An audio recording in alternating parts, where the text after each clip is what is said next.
Welcome back to the Deep Dive. We're here to take those really dense, sometimes challenging sources and, well, break them down into something you can actually use. That's the plan. And today, oh boy, we are strapping in. We're looking at a philosophy that really pushes back on how we see our own lives.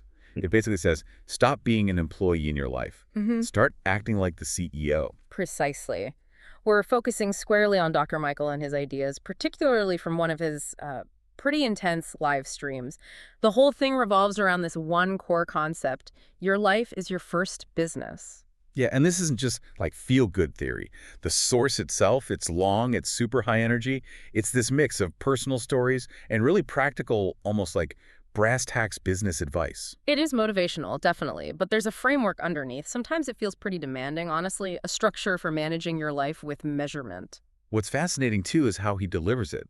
Dr. Michael doesn't just talk about this philosophy. No, he lives it, right there in the stream. Right. He treats his audience like customers from the very first second.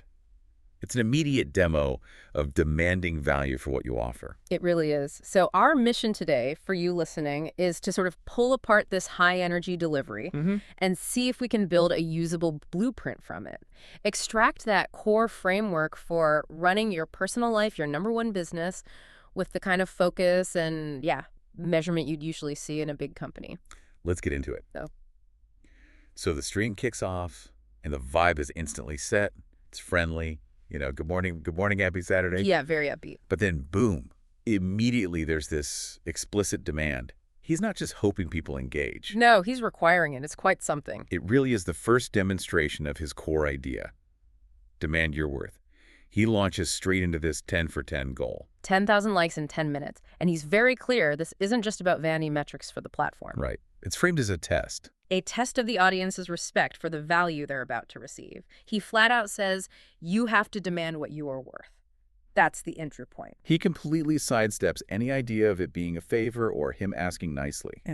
It's positioned as the absolute minimum the audience should do. And his justification is, well, pretty direct. He knows his value. He explicitly says, hey, this info, people pay me $350 an hour for this kind of consultation. So the logic is, if I'm giving you something worth that much for free, then the least you can do is tap the screen, show some effort. It's about resetting the whole value idea for free online content. Okay, but we have to pause there for a second. That initial, well, it feels aggressive, doesn't it? If you want to help people, isn't there a risk? Scaring them off. Yeah, scaring away the very people who might need the advice the most.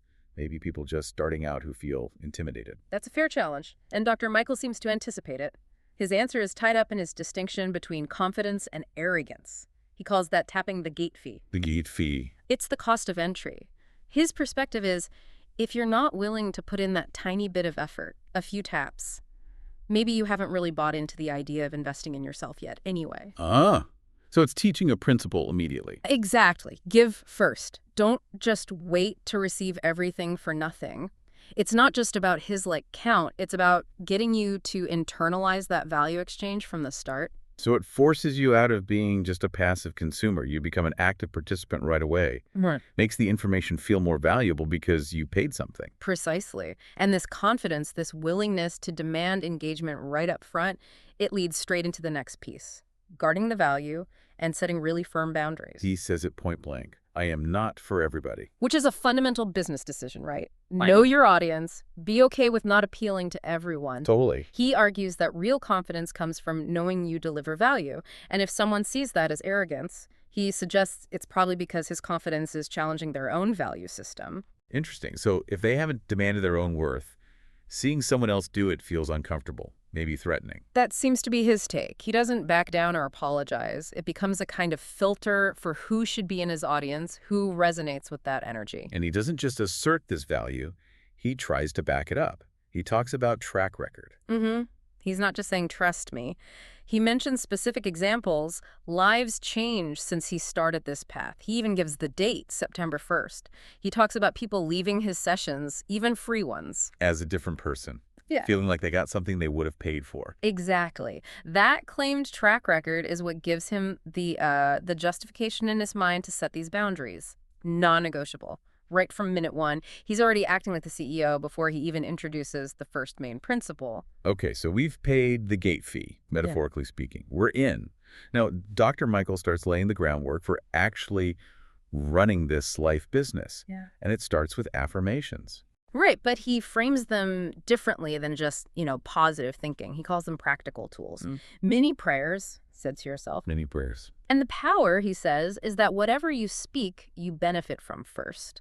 Like you get the breakfast of that energy before anyone else does. It nourishes you first. That's an interesting way to put it. And the very first, the big one he insists on, I am the CEO of my life. that's the job title. That's the operational command. As CEO, your main job isn't just paperwork. It's making decisions. And crucially, decisions that create growth, not excuses. Excuses are the enemy of profit in the life business. Bingo. And he immediately takes this CEO lens and applies it to something most of us take for granted. The standard work week. She really challenges the whole 40-hour concept. Yeah, this part was pretty eye-opening, maybe even a little disturbing. He argues most people don't work 40 hours. They work 50, 70, maybe even 100 hours a week for their job. How does he get to that number? It's about redefining when the clock starts. He says the minute you wake up to prepare for work, you're on the clock for that job. You're just not getting paid for all of it.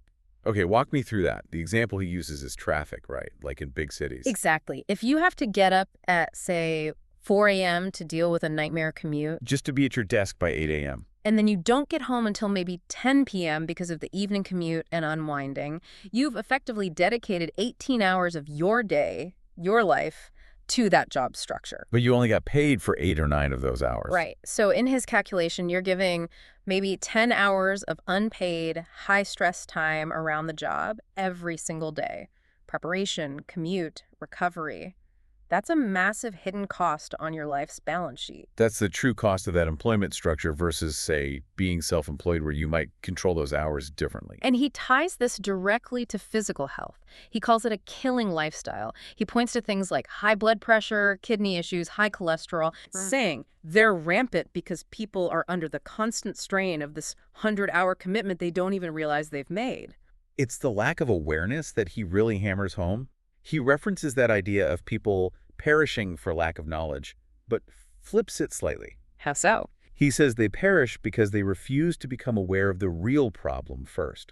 People jump straight to looking for a solution, a new job, a diet, whatever. Without actually diagnosing the root cause, which might be the unsustainable time commitment itself. Exactly. Awareness discovers the problem.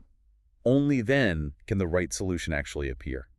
If the problem is you're dedicating 100 hours a week to something draining you, the solution isn't just another job, it might be a total life restructure. That's the CEO making a tough call based on the real data. Which flows perfectly into the next core principle, the second big affirmation. This one is about how you use your resources. The investment principle. Every day I invest in myself like a business that deserves profit. Okay, so what counts as self-investment in his model? It's not just putting money in a savings account, right? Not at all. It's a full audit of everything coming in and going out. He lists it out. What you watch, what you listen to, what you engage with online or off. Who you talk to. What you say yourself, what you eat, what you read, all of it. These are all inputs, investments into your life business. And then comes the hard part. The assessment. He calls it the 90% for BS test. Yeah, it's brutal. You have to look honestly at all those inputs, your time, your energy, your focus, and ask, does this deserve a return? Does this activity contribute to profit, to growth? And his claim is that for most people, 90% of that time is spent on, well, BS, things that don't move the needle. It's a potentially crushing realization, and because we're so good at justifying our habits... We need a tool to cut through the self-deception. Right. That's where the mirror test comes in. Tell me about this. It sounds intense, more than just looking in the mirror. It is. He frames it as a form of, cognitive confrontation. He insists you must stand in front of a mirror to tell yourself the absolute truth or to genuinely commit to rearranging your life. Why the mirror specifically? He says it's the only tool that shows you your past, the results of your previous choices are right there in your eyes, your expression and your future potential. Clearly. No hiding. So the idea is it bypasses the mental gymnastics we do when we just think or journal. That's the claim. He challenges you. Try to tell yourself a bold-faced lie while looking directly into your own eyes in the mirror. He believes your inner truth, your energy will fight back. You physically won't be able to sustain the lie. Wow. Okay. So it forces this raw honesty about that 90% of wasted time. It's meant to, like he says, self-scare yourself into making Mm. those necessary CEO decisions. Yeah, like a CEO facing bad numbers, you can't pretend anymore, you have to make drastic changes. That's a really powerful image, connecting abstract self-help to a concrete physical act of accountability. Okay, so the CEO mindset is in place, the time audit is done. Now the business needs a product or service, right? Right. This is where we move into monetization, getting those talents out of the hobby category. And the affirmation here is direct. My gifts are not hobbies. They are opportunities waiting to be monetized. That's a big mental leap for a lot of people. Mm. We tend to keep our passions separate from how we earn money. Totally. And Dr. Michael makes it relatable by sharing his own journey. He mentions only feeling he could safely rely on his gift for income starting September 1st, 2025, which, in the context of his experience, feels quite recent. It shows it's not just for young people starting out.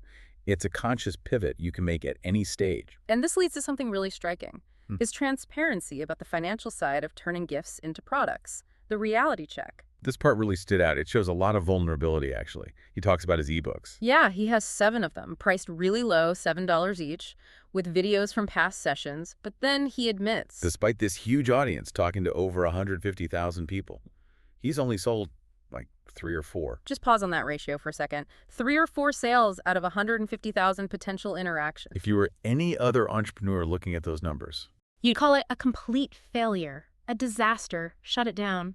and he acknowledges that. Mm. He says if he based his success only on those ebook sales, it's a failed experiment.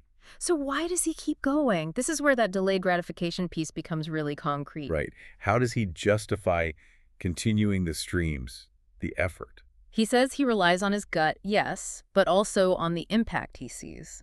The comments, the feedback, the people saying their lives are changing. That one person who drops a 1 in the chat signifies success to him. So the purpose, the why, is currently providing more value to him than the immediate cash. The impact is the current profit metric. Exactly. And his lesson is that consistency, fueled by that bigger purpose, is what ultimately leads to the breakthrough, not necessarily the quick early sales figures. Okay, so monetizing requires resilience against those early failed experiments. But you're bound to make mistakes turning a hobby into a business. Hmm. He calls them fumbles. What does he say is crucial to minimize the cost of those fumbles? Get a mentor. He's adamant about this. Find someone paid or otherwise whose guidance you can follow. Why? To avoid paying for the mistakes yourself. Precisely. A mentor helps you skip the costly learning curve. They've already made the fumbles. You're essentially buying their experience to avoid repeating them. Bad investments, wrong marketing strategies, wasted time. That makes perfect sense. Which leads right into the next affirmation, which is about taking that talent seriously. I take my talent seriously. They are the tools for my financial freedom. And here he makes a really important distinction about where his valuable knowledge comes from. Yeah, this is fascinating. He mentions his PhD in psychology and leadership took him 6 years, formal education. But then he says, That what he knows, the stuff he actually shares that helps people, has almost nothing to do with the degree itself. it's all from life. All from lived experience. His struggles, his observations, his own fumbles, carefully processed and turned into teachable lessons for coaching and mentoring. The degree gives a title, maybe credibility, but the experience provides the actual valuable content. He's monetizing the lessons learned the hard way. And he sums up the necessary self-belief for this with, what I know and what I love can change lives, including my own. That conviction is what turns a talent from just a skill into a core business asset. #CV. Reinvention and experience as a competitive advantage. Now we get to a really encouraging part, especially for anyone feeling like it's too late for them. Yeah, the age thing. Feeling stuck? The affirmation tackles it directly. It is never too late to reinvent myself. And he specifically calls out people above 30, 40 and up. That feeling of having to start over can be so heavy, discouraging. But he provides this crucial reframe. He says, I may be starting over, but I am not starting from scratch. How? I am starting from experience that your money cannot buy. That line is gold. It's the central value proposition of your life business. All your history, the mistakes, the weird jobs, the detours, they're not baggage. They're assets, proprietary data. Exactly. Things nobody else has lived through in exactly the same way. That experience gives you an edge over any beginner, no matter their age or raw talent. And he backs this up with examples of how this experience translates to actual monetary value. 2 key examples. First, the straightforward one. his $350 an hour fee. That's not for reciting textbooks. It's for distilled, actionable wisdom drawn from his experience. Okay, that's clear. But the second one is wild. It really illustrates the concept. He talks about someone giving him 20% equity in their business, not for specific tasks, but just Because they wanted his experience around. They valued his judgment, his perspective, enough to give him ownership just for being there. think about that. Equity. A share of future profits, just for his presence and the wisdom he brings. It wasn't about hours worked. It was about the value of his seasoned decision-making, It's monetizing judgment itself. which proves his point. Yeah. That kind of deep experience is incredibly valuable and almost impossible to replicate quickly. And this idea of unique, irreplaceable value connects directly to his thoughts on the future and AI. Ah, yes, the AI warning. This felt really relevant. It's definitely attention-grabbing. The next affirmation is, every lesson from my past is now fuel for my next level. Okay, sounds good. But then comes the warning. He says if you don't actively cultivate that unique experience that you... AI will replace you. He suggests within the next 2 decades, maybe sooner. So if AI can do so many tasks better and faster, what's left for us? What's the you that AI can't touch? Dr. Michael's answer is that cultivating the you, your specific insights, your emotional intelligence, your resilience born from your unique life lessons, your messy humanness, that's the only real defense. It can't replicate your specific journey. Exactly. AI might drive cars or even perform surgery with robotics, but he argues it can never replicate you as a person working. The ethical judgment, the empathy, the ability to connect disparate ideas based on lived contexts that remains uniquely human. Even predict something interesting. Yeah, that people who really hone this unique you, this human skill set, will actually be called back in to sort of bring AI creations back to humanity. To provide the context, the ethics, the soul, maybe. Yeah. Something like that. To integrate the tech with human values. It's a pretty compelling reason to do that deep self-reflection work. Your past isn't just for personal growth, it's potentially your future job security. #V. Income around purpose, not pressure. Okay, so we've established our value based on experience. Now, where do we direct that value?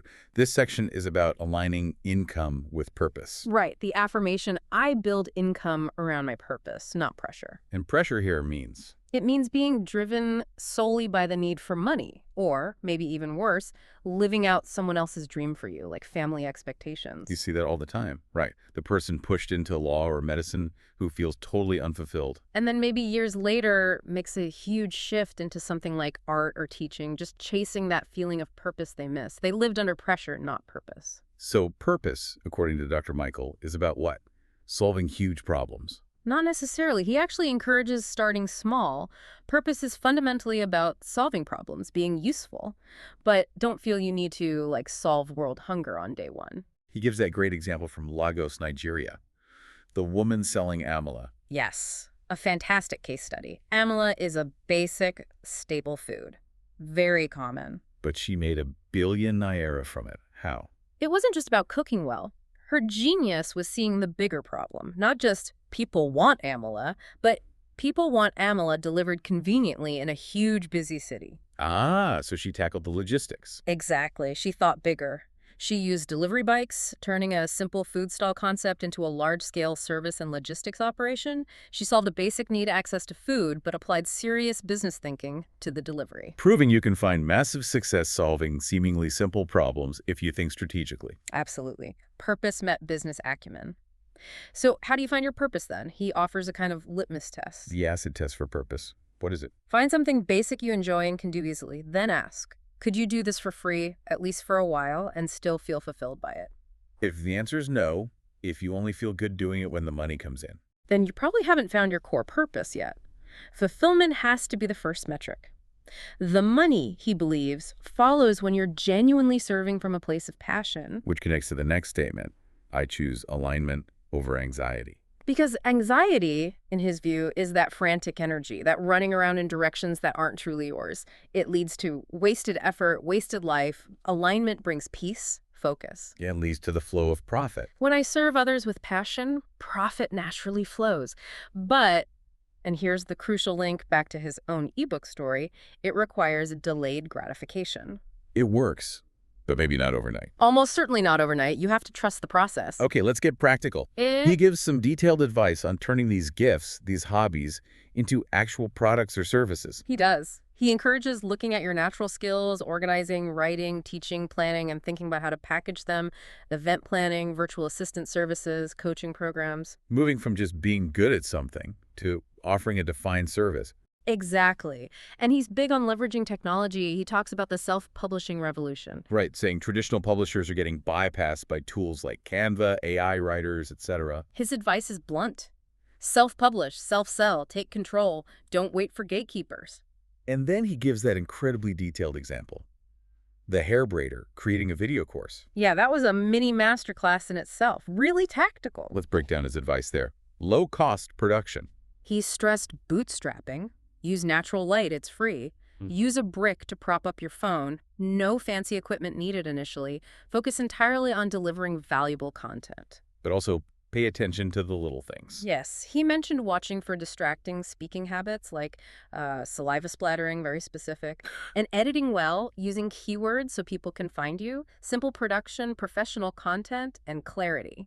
Okay, but the really provocative part was the marketing advice. Who to sell it to? Oh yeah. He told the hypothetical braider, don't just market to people who look like you or live near you. He specifically said to target people with different skin colors and hair textures. He even mentioned the cruise ship market. Why?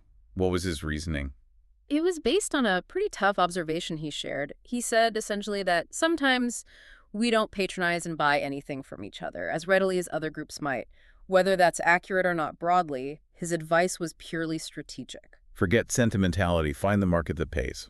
Find the most receptive, highest-paying audience wherever they are, even if it means stepping way outside your cultural comfort zone. It's about aligning with the profit opportunity, not just familiar territory. Pure business strategy. #####5 and 6. Consistency, confidence, and guarding the inner circle. All right, so you have the CEO mindset. You've identified your product based on purpose. You have a marketing idea. What's next? Execution, taking action. And removing dependency on outside approval. The affirmation. I no longer wait for permission to succeed. This ties back to the experience piece. You stop looking for a title or someone else's okay because, as he says, I am qualified by experience, not by title. The feeling becomes, my time is now. And my consistency is my breakthrough. Consistency is the engine here. He uses himself as the prime example again, with the live streams and the ebook sales. Right. He explicitly says if he'd measured success by how many ebooks he sold each day early on, he would have stopped ages ago. It looked like a failure on paper. But he kept going. Why? Because his why, his purpose, the impact he felt he was having, was stronger than those immediate disappointing results. Consistency, even through the dry spells, is what builds momentum and eventually leads to the payoff. It turns delayed gratification into reality. Okay, so you're taking action, being consistent. This naturally leads to needing to protect your resources. Absolutely. And not just money. He stresses your time, energy, and talent are your greatest assets, more valuable than cash in the bank, often. And he guards these fiercely. That story about changing his free consultation system is pretty telling.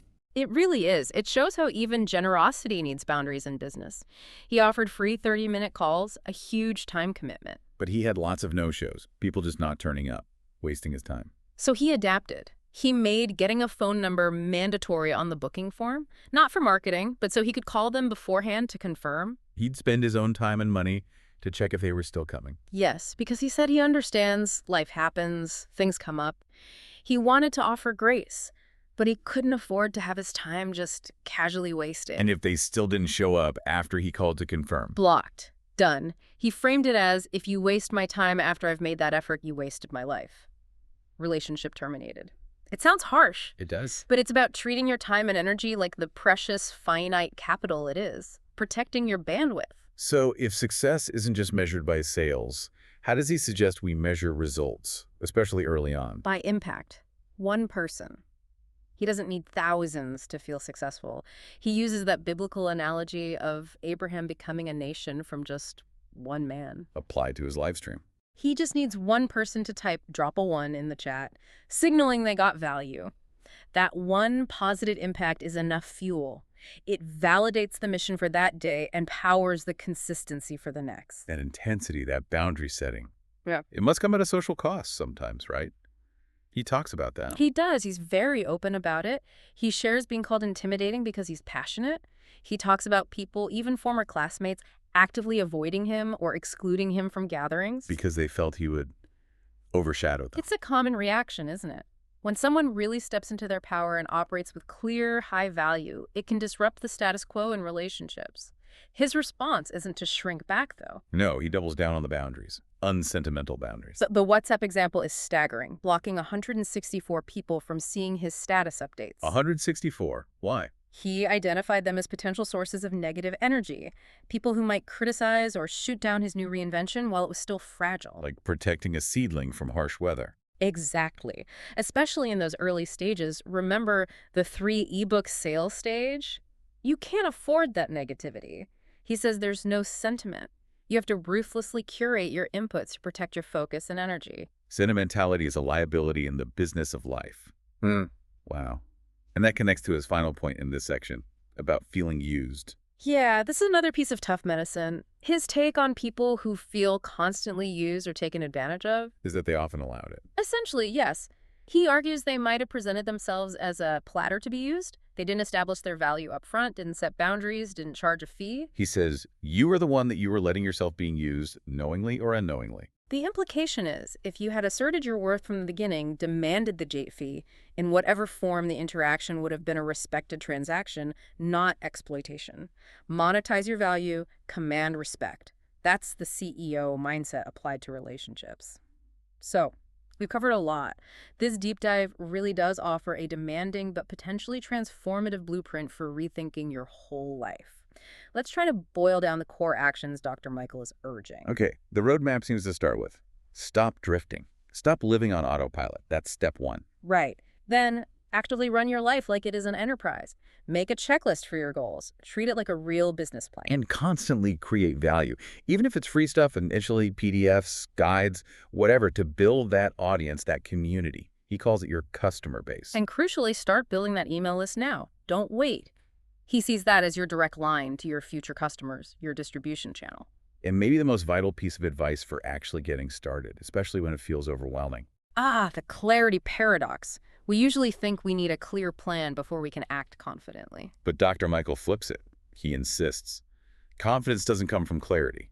Clarity comes from action. You just have to start. Take those small, consistent actions, and as you move, the system starts working, the path forward becomes clearer, and then the confidence builds. It's an upward spiral. So when you commit to treating your life like a business, everything starts to grow together. Income potential, confidence, and that sense of purpose. It's all interconnected. That unified growth is the real goal, isn't it? And it brings us back to that core asset we talked about.